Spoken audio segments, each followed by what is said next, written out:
विभिन्न स्टुडियो टाइममा यहाँहरूलाई हार्दिक स्वागत छ। दर्शकवृन्द, नेपाल कम्युनिस्ट पार्टी नेकपा भित्रको आन्तरिक अन्तर्कलहले पार्टी फुट या जुटको अन्तिम सङ्घारमा पुगेको छ। न त जुटेको न त फुटेको यो पार्टीका फरक फरक गतिविधिहरू आपसमा भइ नै राखेका छन्। को आधिकारिक हो भन्ने कुराको निर्क्युल निर्वाचन आयोगले अझै गरिसकेको छैन। सर्वोच्च अदालतमा यसैसँग सम्बन्धित सरकारले चालेको कदम, त्यसबाट उत्पन्न भएका परिस्थितिलाई लिएर सर्वोच्च अदालतमा प्रधानमन्त्री केपी शर्मा ओलीका कदमका विषयमा प्रश्नहरू उठिराखेका छन् र बहसहरू भइ नै राखेका छन्। के संसदको प्रतिनिधि सभा विघटन संवैधानिक हो या होइन भन्ने कुराको निर्क्युल पनि अझै भइसकेको छैन।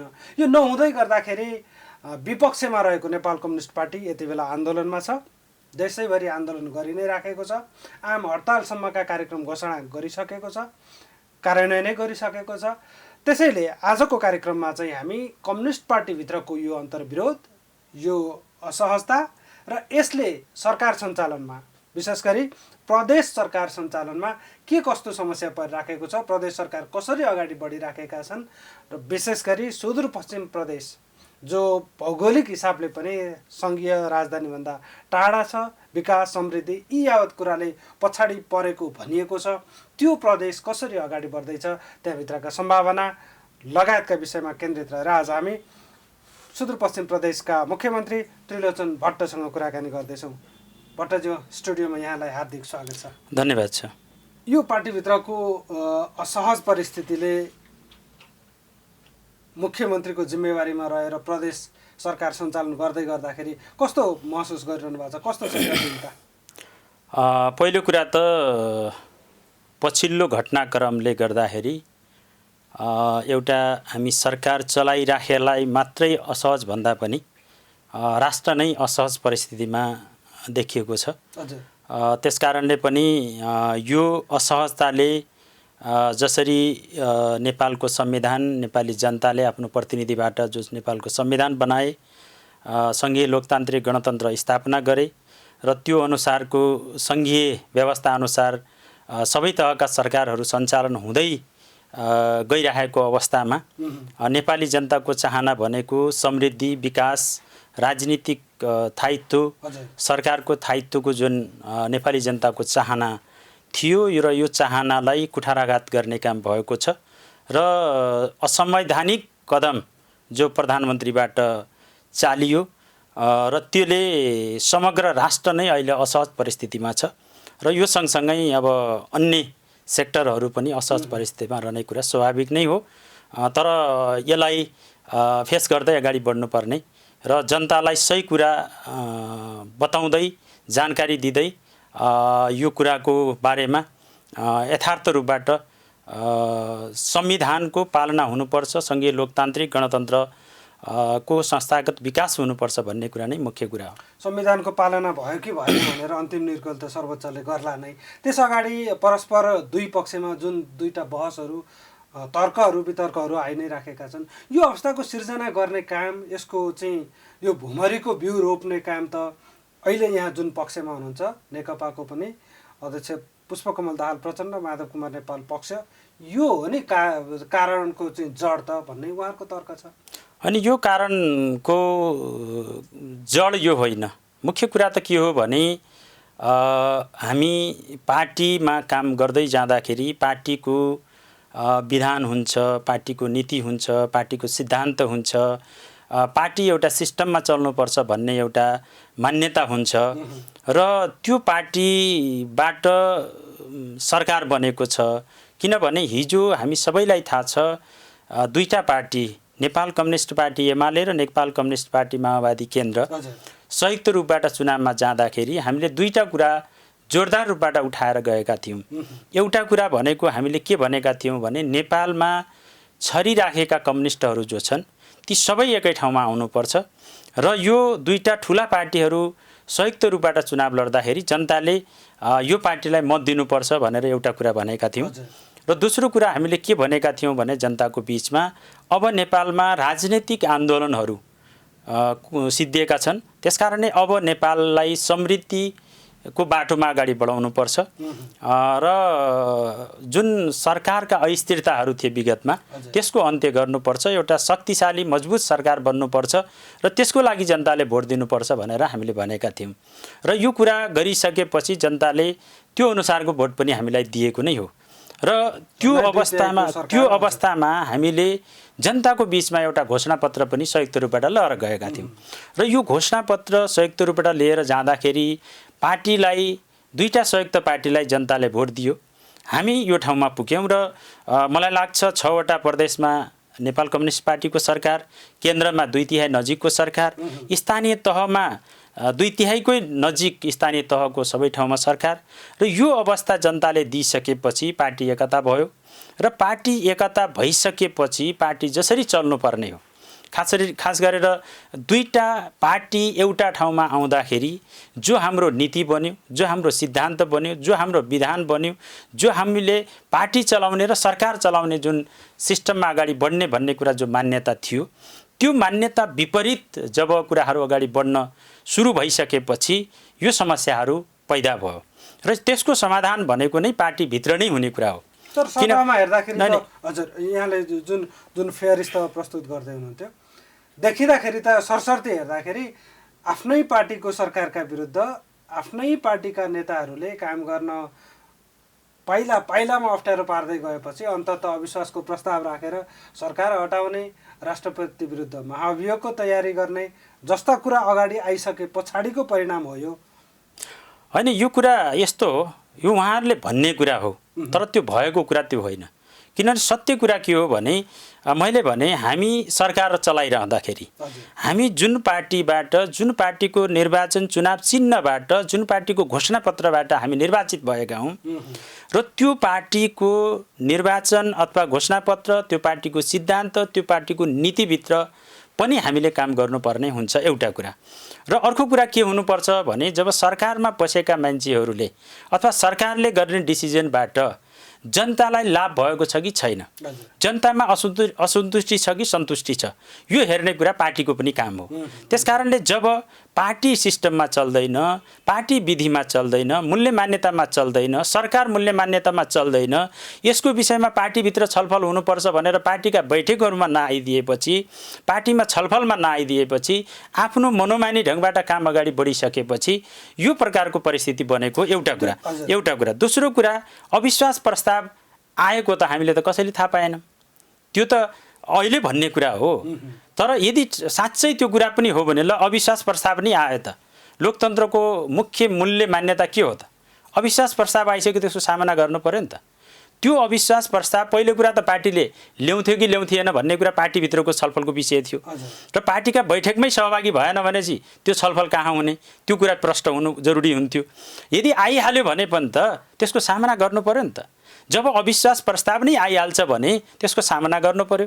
राम्रो गरिएको छ भने अगाडि बढ्नु पर्यो, यदि राम्रो गर्न सकिएन छ भने त पछाडि हट्नु पर्यो नि त। यहाँले गरिराखेका देखाउने तर्क हुनु अन्ततः यसको मूल ध्येय अथवा यसको मूल जड भने चाहिँ प्रधानमन्त्री केपी ओलीलाई सत्ताबाट च्युत गर्ने र पुष्पकमल दाहाल प्रचण्ड या माधव कुमार नेपाल सरकारको नेतृत्वमा जाने हतारो, त्यो पदप्रतिको चाहिँ हतारोका कारण यो परिणाम आएको हो, जसले चाहिँ 2/3 मत पाएको यत्रो कम्युनिस्ट पार्टी फुटको सङ्घारमा पुग्यो। संविधानमाथिका चाहिँ विभिन्न गतिविधिहरू देखिन आए, देश नै अस्थिरताको बाटोतर्फ अब कहाँ पुगेर टुङ्गिने हो थाहा छैन। यो सुरुवात यसरी भयो भन्ने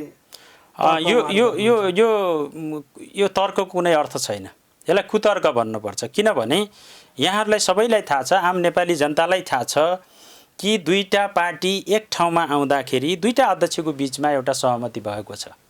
त्यो कुरा पछि सबैले थाहा पाएका छन्। त्यो सहमति पालो पालोमा सरकार चलाउने भन्ने सहमति हुँदाहुँदै पनि एउटा अध्यक्षले ल तपाईँ नै 5 वर्ष सरकार चलाउनुहोस्, तपाईँ नै राम्रो काम गरेर अगाडि बढ्नुहोस्, कारण आखिर कम्युनिस्ट पार्टी हामी एक ठाउँमा भइसकेपछि, एउटाले सरकार चलाउने एउटाले पार्टी चलाउने भन्ने भइसकेपछि, केन्द्रीय कमिटीको निर्णय पनि भइसकेपछि त्यो पदको लागि यो लडाइँ हो भन्ने कुरा त यसमा कुनै अर्थ छैन, यसमा कुनै तुक छैन। यो राजीनामाको माग त यस्तो हो, अब पार्टीको नीति सिद्धान्त विचार पार्टीको एउटा सिस्टमभित्र काम गरेन भने त कि त पार्टीभित्र छलफल गरेर त्यसलाई टुङ्गोमा पुर्याउनु पर्यो। यदि पार्टीभित्र कुनै कमिटीको बैठकमा पनि जान तयार नभइसकेपछि कुनै पनि छलफलमा जान तयार नभइसकेपछि त्यसपछि त त्यो कुरा उठ्न सक्छन्। यद्यपि त्यो कुराहरू धेरै पछि उठेका कुराहरू हुन् र त्यसको अर्थ ल ठिक छ त्यो पनि एउटा पार्टीभित्रको लडाइँको विषय नै भयो, पार्टीभित्रै हल गर्नुपर्ने विषय थियो। तर पार्टीभित्रको लडाइँलाई त्यो लडाइँलाई एउटा संविधानलाई मिचेर अगाडि बढ्न त भनेको छैन नि त। जनतालाई त्यसको सजाय जनतालाई दिनुपर्छ त भनेको छैन नि त। यदि त्यस्तो हो भने त पार्टीभित्र डिबेट गर्नु पर्यो नि त, पार्टीभित्र छलफल गर्नु पर्यो, पार्टीभित्र बहुमत ल्याउनु पर्यो, सदनमा त्यो प्रकारको तयारी गर्नु पर्यो, त्यसको सामना गर्नु पर्यो। यदि सामना गर्न छैन भनेर अस्त व्यस्त पारिदिने असंवैधानिक कदम अगाडि चालिदिने अहिले देशमा हामी देखिरहेका छौँ। किन यस्तो अस्तव्यस्त भयो? हुन त सर्वोच्च अदालतले यसको निर्कुल गर्ला नै। अहिले तर्क बहस गर्दै गर्दाखेरि लोकतन्त्रको मूल मकसद त्यसको ध्येय भने त जनतामा जाने कुरा हो। यहाँहरू जनतामा जाने कुराबाट त्रसित भइराख्नु भएको छ, डराइराख्नु भएको छ। अझ प्रधानमन्त्री केपी शर्मा ओलीकै शब्द सापट्टि लिने हो भने त सिङ फुक्लेको तिल्के गोरु जस्तो भइरहनु भएको छ। अब एउटा कुरा के हुन्छ भने जनतामा जानमा डराउनु पर्ने कुनै कारण छैन। त्यो कुरा त मलाई लाग्छ उहाँहरूले जो कुरा भनिराख्नु भएको छ उहाँ आफू सदनसँग फेस गर्न नसक्ने, अरूलाई के भन्ने भने जनताको बिचमा जान डरायो भनेर, यो त त्यो उनीहरूमाथि नै लागू हुन्छ। त्यसो हो भने उहाँ सदनमा आउन किन डराउनु भयो त? उहाँ सदनमा आउनु पर्थ्यो नि त, सदनमा पेस गर्नु पर्थ्यो नि त, फेस गर्नु पर्थ्यो। यदि सदनलाई उहाँले मान्थ्यो भने त्यो एउटा कुरा हुन्थ्यो, नमान्थ्यो भने अर्को कुरा हुन्थ्यो होला।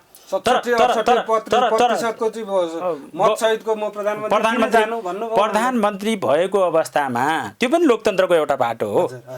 लोकतन्त्रको पाटो त्यो पनि के हो भने यदि सदनले म पनि त मुख्यमन्त्री छ कुनै ठाउँको, त्यसकारणले मलाई सदनले बनाएको, म प्रत्यक्ष के अरे जनताबाट प्रत्यक्ष निर्वाचित मान्छे होइन।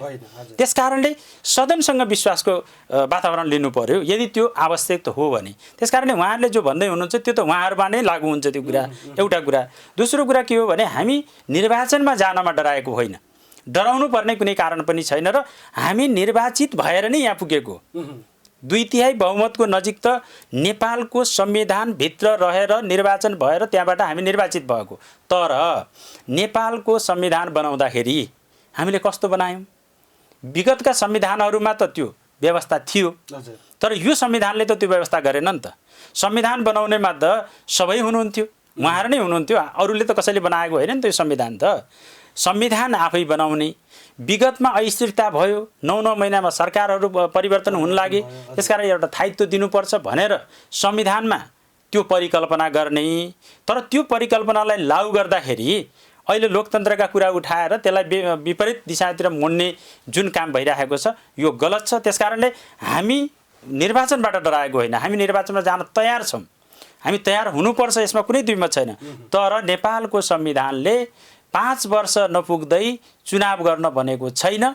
मात्र एउटा अवस्थामा यदि सदनले प्रधानमन्त्री नै सरकार नै दिन नसकेको अवस्थामा बाहेक। त्यसकारणले जुन धारा उहाँहरूले प्रयोग गर्नुभएको छ त्यो धारामा त कहीँ पनि प्रधानमन्त्रीलाई संसद विघटन गर्ने अधिकार छैन। त्यो अधिकार नभएको हुनाले संविधानको एउटा धारा मानेन भने त संविधान नै कुनै धारा पनि नमाने त भइहाल्यो नि त भन्ने टाइपको जुन परिवेश बनेको छ। त्यसकारणले त्यो उहाँहरूको जुन तर्क छ त्यस तर्कमा कुनै अर्थ छैन। त्यहाँ मुख्य कुरा भनेको के हो भने अहिले संविधानलाई क्रियाशील कसरी राख्ने, कानुन अनुसार कसरी चल्ने, राष्ट्रलाई एउटा भनौँ न एउटा कानुनी मान्यतामा कसरी सञ्चालन गर्ने भन्ने कुरा नै मुख्य हो र त्यसको विपरीत भएको हुनाले नै यो अप्ठ्यारो आएको हो। अब यसको निर्कुल सर्वोच्च अदालतले जुन ढङ्गले गर्छ त्यसलाई मानेर जानुको त यहाँहरूसँग अर्को विकल्प छैन होइन? अनि यस्तो हो, यसमा त पहिलो कुरा त अब हामी सबैलाई थाहा छ नेपालको न्यायपालिकामाथि नेपाली जनताको विश्वास छ र अन्तिम व्याख्याकार भनेको न्यायपालिका नै हो, सर्वोच्च नै हो र सर्वोच्चले गर्ने डिसिजन भनेको जनताको हितमा नै हुन्छ। यो भन्न विपरीत हामीले कसैले सोचेका पनि छैनौँ। यदि त्यस्तो भएन भने त राष्ट्र एकदम गम्भीर अवस्थामा अगाडि बढ्छ। यो भने त सर्वोच्चलाई अथवा न्यायाधीशहरूलाई नै हामीले भने जस्तो निर्णय गरेनौँ भने त होइन भनेर च्यालेन्ज गरेको अनि त्यसलाई यसरी बुझ्नु पर्यो। त्यसलाई के बुझ्नु पर्यो भने हामीले भनिहाल्यौँ नि त, हामीलाई पूर्ण विश्वास त छ नि त। हामीले भन्यौँ नि त, हामीलाई पूर्ण विश्वास हो, विश्वासको आधारमा नै न्याय होला भन्ने नै हामीले, किनभने संविधानमा कहीँ पनि एउटा नेपालको सामान्यभन्दा सामान्य मान्छेले पनि त्यो धारालाई पढ्यो भने बुझ्छ कि कहीँ पनि प्रधानमन्त्रीलाई संसद विघटन गर्ने अधिकार छैन। त्यही नै हुन्छ भन्ने हामीलाई पुरा आशा छ, विश्वास छ। धारा 85 ले चाहिँ संविधान विघटन संसद विघटन हुन सक्छ भन्ने परिकल्पना गरेका। अनि त्यो धारा 85 भनेको त यस्तो हो, हेर्नुहोस्, यदि सदनले कुनै पनि हालतले सरकार दिन सकेन, पहिलो पार्टीको सरकार, दुई पार्टीको सरकार, दुई पार्टीको भएन भने ठुलो पार्टीको सरकार, ठुलो पार्टीको सरकार पनि भएन भने कुनै व्यक्तिले म बहुमत बनाउन सक्छु, मलाई पनि त्यो मौका दिनु पर्यो भनेको अवस्थामा बाहेक अरू अवस्थामा 85 लागू हुँदैन। चारवटा चरण पार गरेपछि मात्रै लागू हुन्छ। र 85 ले पनि के भनेको छ भने योभन्दा अगावै 5 वर्षभन्दा अगावै भनेर जुन राखेको छ, त्यो अवस्थामा यदि सदन भङ्ग भएको अवस्थामा भनिएको हो, सबैले त्यही भनिरहेका छन्। आज नेपालको सबै कानुनी व्यवसायीहरूले त्यही भनिरहेका छन्, बौद्धिक वर्गले त्यही भनिरहेको छ, एउटा सामान्य नागरिकले त्यही भनिरहेको छ भने त्यसको विपरीत कसैले व्याख्या गर्ने कुरा त त्यो सम्भावना नै हुने कुरा। तर अब यहाँहरूको यो यो यो यो झगडाले भनौँ अथवा यो असमझदारीले नागरिकहरूलाई त चाहिँ जनतालाई त मार पर्यो। अब बन्द हडताल लगायतका कार्यक्रमहरू अगाडि आउन थाले होइन। यो हदसम्म एउटै पार्टीको प्रधानमन्त्रीलाई का विरुद्ध एउटै पार्टीको, अहिलेसम्म त आधिकारिक हिसाबले एउटै छ, एउटै पार्टीले यो हदसम्मको गतिविधि अथवा प्रदर्शन गर्नुपर्ने अवस्था आइसकेको हो र। अनि यसको जिम्मेवारी त सरकारमा बसेकोले लिनुपर्ने हुन्छ। किनभने एउटा कुनै व्यक्तिको संविधान विपरीत चालेको कदम, जनताको हित विपरीत चालेको कदमले जनतालाई, आम नागरिकलाई कति अप्ठ्यारो पर्दो रहेछ भन्ने कुरा यो हामीले विगतका आन्दोलनहरूमा पनि भोगिसकेको कुरा नै हो। त्यसकारणले अहिले जे भइरहेको छ त्यसको जिम्मेवारी पनि उहाँहरूले नै लिनुपर्ने हुन्छ। किनभने जनताले के भनेको छ भने नेपालमा कानुनी राज्य हुनुपर्छ, सङ्घीय लोकतान्त्रिक गणतन्त्र जो हामीले ल्याएका छौँ त्यसलाई संस्थागत विकास हुनुपर्छ, र अब भनेको हाम्रो राजनीति लडाइँ होइन, अब हामीले विकास गर्नुपर्छ भन्ने जनताको भनाइ हो नि त। तर त्यसको विपरीत जुन कुराहरू अगाडि बढेको छ त्यसमा त आम जनताले साथ दिने कुरा नै हुन्छ, र जो अप्ठ्यारो परिरहेको छ त्यसको जिम्मा त जसले यो कदम अगाडि चालेका छन् उनीहरूले नि त्यसको जिम्मेवारी लिने। यसको अर्को पाटो भने चाहिँ हुन त प्रधानमन्त्रीज्यूका विरुद्ध यहाँहरूले त्यो चार्ज लगाइ नै रहनु भएको छ। अझ कतिपय सन्दर्भमा हामीले के पनि सुन्छौँ भने होइन, यहाँभित्र अर्को एउटा डिजाइन छ, यो चाहिँ नेकपा फुटाउने मात्रै होइन, देशको चाहिँ संघीयता, लोकतन्त्र, गणतन्त्र, संघीयता, धर्मनिरपेक्षता यी आदि इत्यादि कुराहरूलाई पनि फर्काउने षड्यन्त्र पनि हुँदैछ, त्यसैको एउटा कडी यो हुनसक्छ भन्ने तर्कहरू पनि बजारमा छन्। के त्यस्तो सम्भावना अथवा त्यो बाटोतर्फ देश या प्रधानमन्त्रीज्यू गएको यहाँ देख्नुहुन्छ? पहिलो कुरा त के हो भने नेकपा दुईटा ठुला पार्टी एक ठाउँमा आइसकेपछि कम्युनिस्टको व्यवस्था नचाहनेहरूले पटक पटक त्यो प्रयास नगरेको हुँदैन र गरिराखेका त विगतदेखि पनि त्यो चलिरहेको कुरा नै हो। अब त्यो देशभित्र भयो या अथवा देश बाहिर होला, त्यो आफ्नो ठाउँमा होला, तर कम्युनिस्टहरू एक ठाउँमा नआउन् भन्ने विगतदेखिकै जुन प्रयास भइरहेको थियो त्यसको विपरीत दुईटा पार्टी एक ठाउँमा आए, यत्रो ठुलो मजबुत एउटा भनौँ न शक्तिशाली सरकार पनि निर्माण गरे। तर त्यो हाम्रो भित्र, पहिलो कुरा त हाम्रो भित्रकै कुरा रह्यो। हामी यदि सही तरिकाले आफू चलेको भए त अरूमाथि आरोप लगाउनु पर्ने जरुरी थिएन, तर हामी भित्र पनि, हाम्रो भित्र एउटा पक्षले ठिक तरिकाले नचलिसकेपछि अरूले, जब हाम्रो आफ्नो घर नै अस्तव्यस्त छ भने बाहिरबाट मान्छेले त गलत दृष्टिकोणले हेर्छन् नै, गलत दृष्टिकोणले खेल्नु खोज्छन् नै। न यसमा त फेरि हामीले आफैतिर नै फर्केर हेर्नुपर्ने हुन्छ। त्यसकारण एउटा कुरा त त्यो हो। र अर्को कुरा के हो भने हाम्रो नेपालमा अहिले जुन परिवर्तन भएको छ, लामो सङ्घर्षबाट नेपाली जनताले जुन संविधान, सङ्घीय लोकतान्त्रिक गणतन्त्र, धर्मनिरपेक्षता, समानुपाति विभिन्न कुराहरू जो हामीले प्राप्त गरेका छौँ, त्यो प्राप्त गर्नको लागि नेपाली जनताले लामो सङ्घर्ष गरेका छन्। 10 वर्षको महान जनयुद्ध लडेका छन्, शान्तिपूर्ण आन्दोलन लगायत धेरै चिजहरू भएको छ, त्योबाट प्राप्त हो। र यसलाई संस्थागत यसको विकास नहुन दिनको लागि पटक पटक आवाज उठिरहेको कुरा पनि हो र हामीले देखि पनि राखेका छौँ। र कैयौँचोटि हामीले सुन्छौँ सङ्घीयता पनि अलिकता राम्रो भएन, प्रदेश सरकार स्थानीय तहहरूले काम गरेनन्, यो धर्मनिरपेक्षता ठिक छैन भन्ने कुरा त पटक पटक प्रचारमा आइरहेको कुरा हो। तर पछिल्लो कदमले त्यसलाई थप टेवा पुर्याएको छ, किनभने संविधानमाथि नै, टाउकोमाथि नै अट्याक गरिसकेपछि त्यो संविधानभित्र भएका अधिकारहरूलाई शरीरहरू त स्वत नै त्यसको असर पर्ने नै हुन्छ, किन टाउकोमा नै ठोकियो नि त।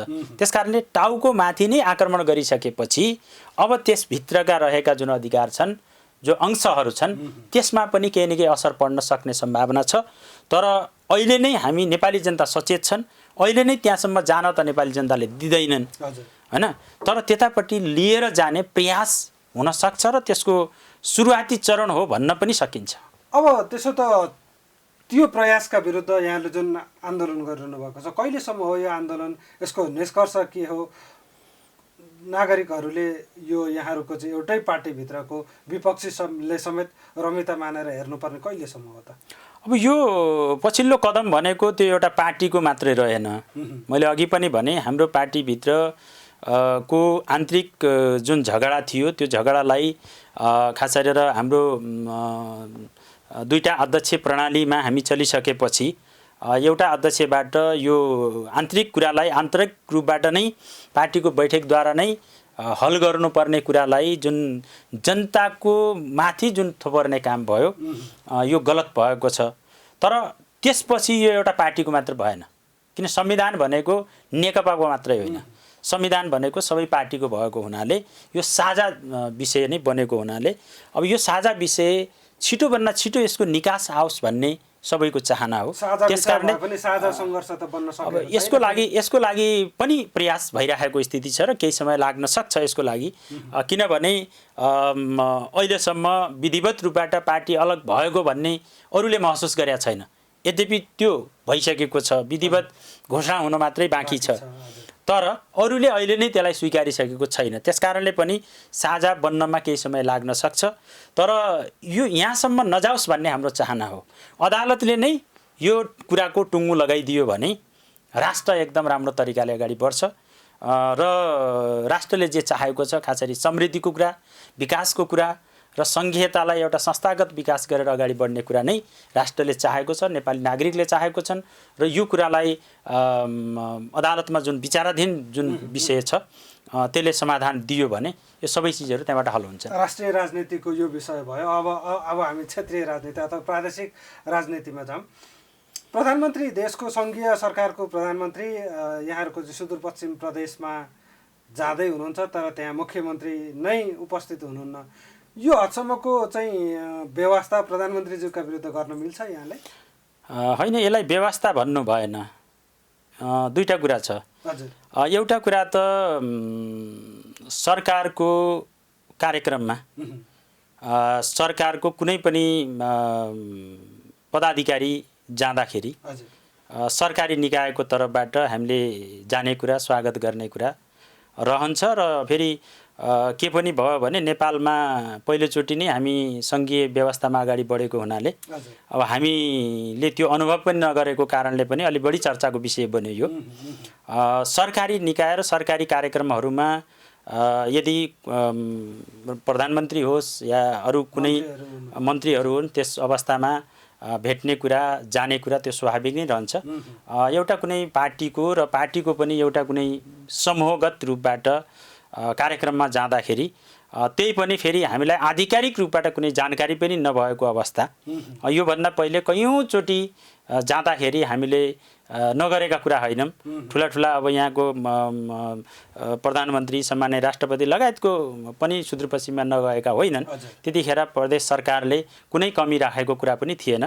तर हामीलाई पनि के दुःख लाग्यो भने देशको प्रधानमन्त्री मेरो प्रदेशमा जाँदा सुदूरपश्चिम प्रदेशमा जाँदाखेरि एउटा प्रदेशको मुख्यमन्त्रीलाई पनि जानकारी नहुने कुरा हैन सरकारी तौरबाट मुख्यमन्त्रीलाई पनि जानकारी नहुने कुरा त हामीलाई पनि त दुःख लाग्छ त्यसको अर्थ त के हो भने संघीयतालाई स्वीकारियो कि स्वीकारेन भन्ने कुरा पनि त हुन्छ तर त्यसकारणले पनि त्यो मैले त्यहाँसम्म सोचेको पनि थिएन तर आधिकारिक जानकारी पनि नभएको अवस्था र त्यसपछि गएर एउटा विशेष पार्टीको पनि कार्यक्रम भएको कारणले पनि त्यस्तो हुन गएको हो यसलाई फेरि जसरी मान्छेले ठुलो बनाएका छन् यो यति ठुलो गर्नुपर्ने कुनै कारण छैन तर पार्टीकै कार्यक्रममा भए पनि पुष्पकमल दाहाल प्रचण्ड माधव नेपाल जाँदा त यहाँहरूले फेरि त्यो त नेकपाको सरकार नेकपाको अध्यक्षहरू जानुभयो त्यही नेकपाको सदस्य म पनि छु त्यही नेकपाको सरकार त्यहाँ चलेको छ त्यहाँ त नहुने कुरा भएन त्यहाँ त हुने कुरा नै रहन्छ नि त आयोजक नै अब नेकपा भइसकेपछि त्यसमा अन्यथा मान्नुपर्ने कुनै कारण छैन अब सरकार सञ्चालनको अलिकति चर्चा गरौँ न यहाँले अगाडि आशंका त गर्नुभयो प्रदेश सङ्घीयता यो नै प्रधानमन्त्रीले नरुचाएको हो कि त भन्ने चर्चा गर्नुभयो त्यस खालका व्यवहार यहाँ प्रदेशको सरकार प्रमुख भएर काम गर्दै गर्दाखेरि सङ्घीय सरकारसँगको समन्वयमा काम कारबाहीमा गतिविधिमा त्यस्तो अनुभव यहाँले गर्नुभएको थियो अनि यस्ता चिजहरू धेरैचोटि भएका पनि छन् र हामीले बुझेका पनि छौँ त्यो व्यवहारमा पनि देखिएका हुन्छन् त्यो म के भन्न चाहन्छु भने यसमा 2-3 वटा कुराहरूले काम गर्छ एउटा कुरा त संविधानले 3टा सरकारलाई एकल अधिकार दिएको छ र साझा अधिकार दिएको छ र साझा अधिकारहरू जस्तै सङ्घ र प्रदेश र स्थानीय तहको साझा अधिकारको विषयमा कानुन बनाउने कुरा त्यसको व्यवस्थापन गर्ने कुरा त्यसलाई लागू गर्ने कुरा सङ्घीय सरकारको माथतको कुरा नै हुन्छ र एकल अधिकारको विषयमा त हामी आफू नै काम गर्छौँ यसमा कुनै समस्याहरू रहने कुरा भएन तर साझा अधिकारका विषयहरूका बन्नुपर्ने कानुनहरू हुनुपर्ने कामहरू 3 वर्षमा पनि नहुँदाखेरि हामीलाई पटक पटक यो आशंका भइरहेको कुरा नै हो म एउटा उदाहरण दिन्छु एउटा मात्रै प्रदेश प्रहरी रहनेछ भनेछ तर प्रदेश प्रहरी समायोजन हुँदैन प्रदेश प्रहरी सम्बन्धी कानुन पास हुँदैन प्रदेश प्रहरी सम्बन्धी कुनै पनि क्रियाकलाप अगाडि बढ्दैनन् यस्तै अन्य साझा विषयहरू जो छन् साझा अधिकारका विषयहरू पटक पटक रोकिएको विषय पनि छन् एउटा कुरा दोस्रो कुरा के हो भने यो सँगसँगै फेरि हामी सङ्घीय व्यवस्थामा गयौँ तर हामी विगतमा एकात्मक राज्य व्यवस्थाले हाम्रो सबै ठाउँमा विकास पुगेन त्यसको नजर पुगेन त्यसले काम गर्न सकेन भनेर नै हामी सङ्घीयतामा आएका हौँ अहिले पनि हाम्रो वितरण प्रणाली जो सङ्घीय माथि सङ्घीय सरकारको वितरण प्रणाली हो त्यो वितरण प्रणाली पनि सङ्घीयता अनुसारको भएन समानुपाती ढङ्गबाट भएन जस्तै सुदूरपश्चिम कर्णाली 2 नम्बर प्रदेश लगायतका प्रदेशहरू जो छन् जो विगतमा विकास हुन सकेनन् र विकास नहुन सकेका प्रदेशहरूलाई साँच्चै अलिकता विकास भएको प्रदेशसँग हाराहारीमा ल्याउनको लागि त त्यो प्रकारको अर्थ व्यवस्थापनको पनि व्यवस्था गर्नु भनेको त्यसमा यहाँले राजनैतिक चाहिँ पृष्ठभूमि र त्यो पृष्ठभूमिबाट आएका मन्त्री मुख्यमन्त्री रहनुको कारण पनि देख्नुभयो अथवा यहाँले भनेको जस्तो त्यो सङ्घीयताप्रतिको अथवा सङ्घहरूलाई चाहिँ प्रदेशहरूलाई चाहिँ सङ्घको एउटा इकाइ मात्रै प्रधानमन्त्रीले त्यो त घोषितै भन्नुभयो त्यो मनसायको चाहिँ कारण यसमा 2टा चिजले काम गर्यो मैले यसलाई पटक पटक भन्ने पनि गरेको छु एउटा कुरा त नेपालको विगतदेखिको प्रशासनीय जुन व्यवस्था छ त्यो एकात्मक छ र त्यसले सङ्घीय व्यवस्थालाई आत्मसात गर्न सकेन चिन्तनगत रूपबाट अर्को कुरा हाम्रो राजनैतिक नेतृत्वहरूमा पनि कहिलेकाहीँ के देखिने भने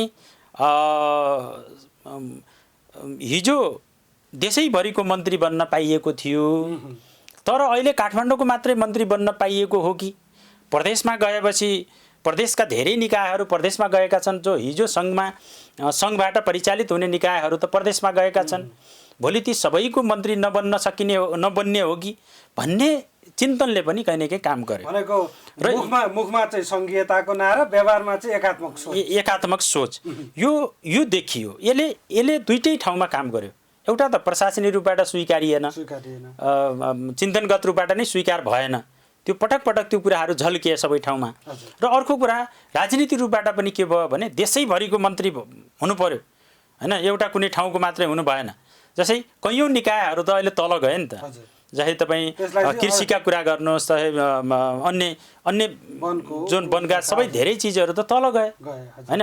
अब केन्द्रले त एउटा पोलिसी, राष्ट्रिय लेभलको पोलिसी बनाउने कुरा, राष्ट्रिय लेभलको एउटा योजना बनाउने कुरा मात्रै रहने भयो।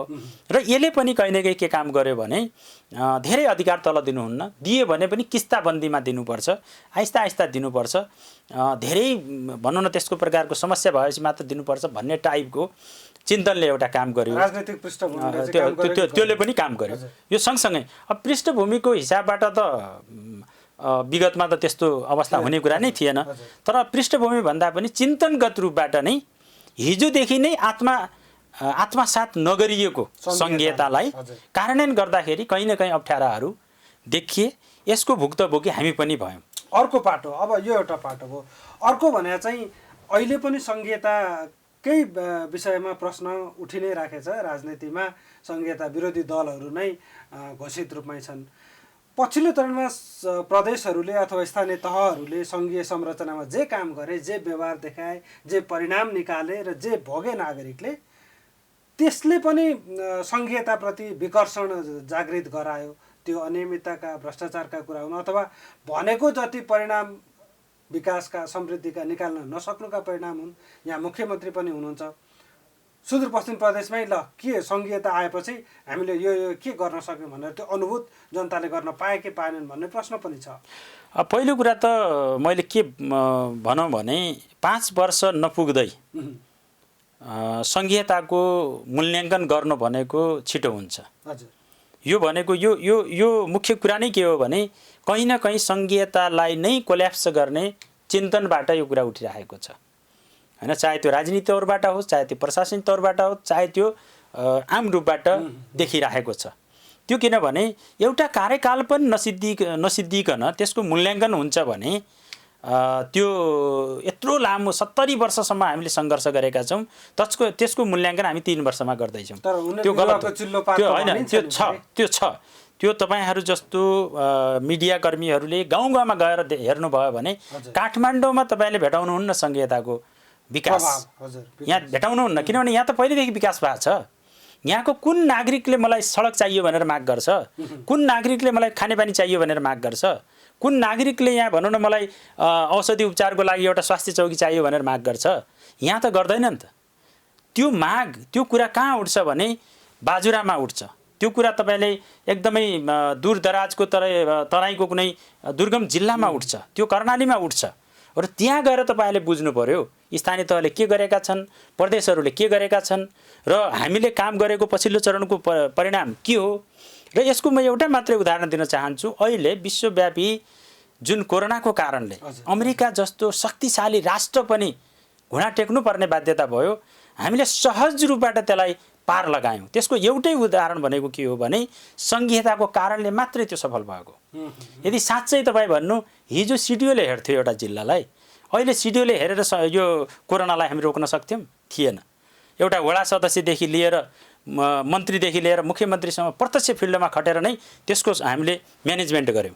हाम्रो जस्तो देशमा जहाँ कि स्वास्थ्य उपचारको कुनै पनि व्यवस्थापन त्यति राम्रो भएको छैन। र त्यसले पनि के देखाउँछ भने सङ्घीयताको आवश्यकता छ, सङ्घीयताले काम पनि गरेको छ। अहिले तपाईँ गाउँमा जानुहुन्छ खानेपानी, आज हिजो 1 लाख रुपियाँको योजना लिनको लागि काठमाडौँमा मान्छेलाई, नेतालाई गुहार्नु पर्ने थियो। तर आज एउटा सामान्य मान्छेले पनि आज आफ्नो वडामा गएर 1 लाख, 2 लाख, 5 लाखको योजना सहज रूपबाट पाएको छ। खानेपानी, सिँचाइ, स्वास्थ्य, शिक्षा लगायतका चिजहरू छन्। तर एउटा सडक बनाउँदाखेरि यहाँ कैयौँ चिज हामी देख्छौँ। तपाईँले यहाँको काठमाडौँ आउने एउटा सडकलाई घन्टौँसम्म जाम लागिरहन्छ, खै यहाँ व्यवस्थापन भएको छैन नि त। तर आज तपाईँ गाउँमा जानुहोस्, सडकहरू बनेका छन्, यहाँका भन्दा राम्रा सडकहरू गाउँतिर छन्। सँगसँगै त्यसको अर्थ भनेको मैले के भन्न खोजेँ भने, तर त्यसलाई पूर्णता दिनको लागि त समय लाग्न सक्छ नि त। एउटा सडक पिच गर्न 100 किलोमिटर सडक पिच गर्नको लागि 2-3 वर्ष त लाग्छ त। नागरिकमा त्यो खालको विकर्षण किन पनि देखियो भने सिंहदरबार गाउँ गाउँमा त पुग्यो, अधिकारहरू त पुगे, केही विकासका कार्यक्रमहरू त पुगे, सँगसँगै अनियमितता, भ्रष्टाचार जस्ता कुराहरू पनि पुगे, जसले चाहिँ विकर्षण त्यहाँ। अनि त्यो त काठमाडौँमा पनि भएको छ त, झन् यहाँ ठुलो भएको छ। ओम्नीका कुरा हामी सुन्छौँ, वाइट बडीका कुरा हामी सुन्छौँ, त्यो यहाँ भएको छैन र? यो त हिजो पनि त भइरहेको थियो। त्यो राम्रो कुरा होइन। भ्रष्टाचारको अन्त्य गर्नुपर्छ, तर भ्रष्टाचारको अन्त्य गर्नको लागि त्यो सेक्टरमा काम गर्ने सबैले त्यो प्रकारको एउटा इच्छा शक्ति राख्नुपर्छ, एउटा कुरा। दोस्रो कुरा, तपाईहरूले नागरिकलाई त सोध्नै भएको छैन नि त संहिता के हो भन्ने कुरा। म आग्रह गर्न चाहन्छु सबै मिडियाकर्मीहरूलाई, तपाईँहरूले नागरिकलाई सोध्नुहोस्। एउटा बजारमा बस्ने कुनै 2-4 जना मान्छेलाई सोधेर संहिताको मूल्याङ्कन गर्न सक्नुहुन्न। गाउँमा जानुहोस्, गाउँको जनतालाई सोध्नुहोस्, गाउँको एउटा सामान्य नागरिकलाई सोध्नुहोस्, संहिता आएपछि तपाईँहरूले के पाउनुभयो भनेर। त्यहाँबाट तपाईँहरूले यथार्थ पाउनुहुन्छ। एउटा कुरा भ्रष्टाचारको जहाँसम्म कुरा हो, भ्रष्टाचारलाई रोक्नको लागि यहाँको सिस्टममा परिवर्तन आउनु जरुरी छ। जबसम्म सिस्टममा परिवर्तन ल्याउन सक्दैनौँ, राजनीति रूपबाट राजनीतिक कुरा त हामीले परिवर्तन गऱ्यौँ, तर हाम्रो सिस्टमलाई परिवर्तन गर्न सकेनौँ। हाम्रो लेजी सिस्टमले के गर्छ भने जहाँ पनि एउटा लुज ठाउँ छोडेको छ र त्यही भित्रबाट भ्रष्टाचार हुन्छ। तर भ्रष्टाचार रोक्नको लागि इच्छा शक्ति हुनु जरुरी छ, इमानदारिता हुनु जरुरी छ र इमानदार मान्छेहरूलाई त्यसरी त्यो प्रकारको एउटा प्रायोरिटी दिनु जरुरी छ। अहिले त यहाँ के देखिन्छ भने गलत गर्ने मान्छे उसको सडकमा वाहवाही हुन्छ, जो सही गर्छ उसको नामै कसैले लिन चाहँदैन भने यस्तो द्वैत चरित्र भएको समाज अथवा हाम्रो चिन्तन छ भने भ्रष्टाचारलाई रोक्न त अप्ठ्यारो हुन्छ। त्यसकारण यो कुरालाई रोक्नुपर्छ। अन्त्यमा पनि आइपुग्यो। अब प्रदेश प्रमुखको हिसाबले पछि परेको पारिएको जे भने पनि सुदूरपश्चिम प्रदेश यहाँ चाहिँ लगभग 3-4 वर्ष यहाँको कार्यकाल सकिँदै गर्दाखेरि के सुदूरपश्चिम प्रदेशका नागरिकहरूले, त्यहाँका जनताले, त्यो प्रदेशले यहाँको मुख्यमन्त्रीत्व कालमा के पाए, मैले गर्व गर्न सक्ने, छाती फुलाएर भन्न सक्ने यी काम गरेँ भनेर भन्नुपर्दा त के भन्नुहुन्छ? एउटा कुरा त अब हामी राजनीति गर्ने व्यक्तिहरू कुनै काम गरेर धेरै सन्तुष्ट हुनुपर्ने, धेरै गर्व गर्नुपर्ने कारण हुँदैन। किनभने हाम्रो निरन्तर जारी नै रहन्छ। एउटा कार्यकाल होला, त्यसमा के गर्यौँ भन्ने कुरा त्यो जनताले मूल्याङ्कन गर्ने कुरा नै हो। र अहिले पहिलो नै हाम्रो व्यवस्था भएको कारणले यो पहिलो चरणमा नै धेरै कुराहरू परिवर्तन गर्न हामीले चाहँदै पनि त्यो नहुने कुरा नै हो।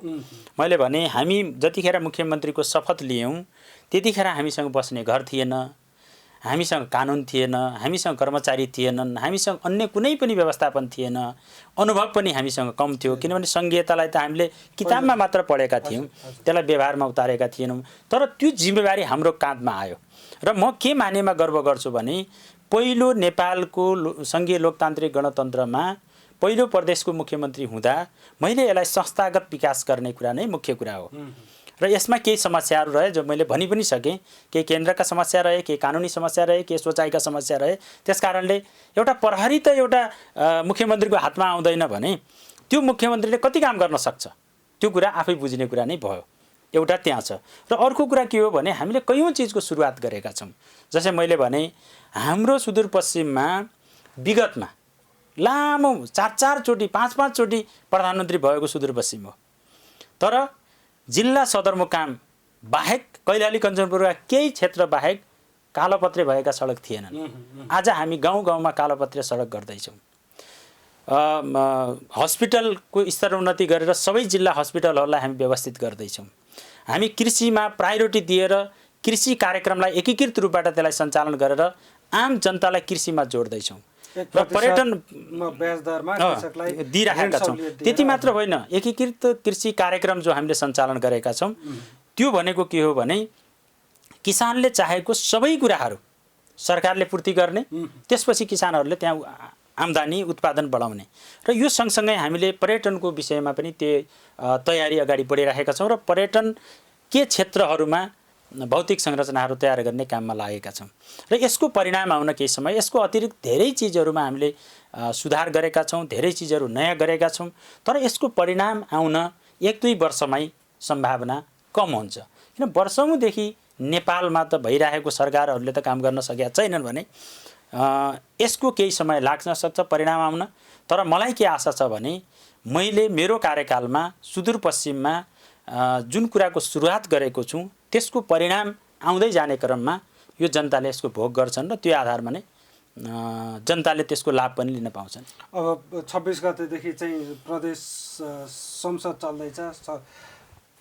पार्टीभित्रको यो अन्तर्कलहले यहाँको चाहिँ कुर्सी नै धरापमा पर्ने हो कि भन्ने खालका अड्कलबाजीहरू पनि छन्। कतिको सुरक्षित महसुस गर्नुभएको छ?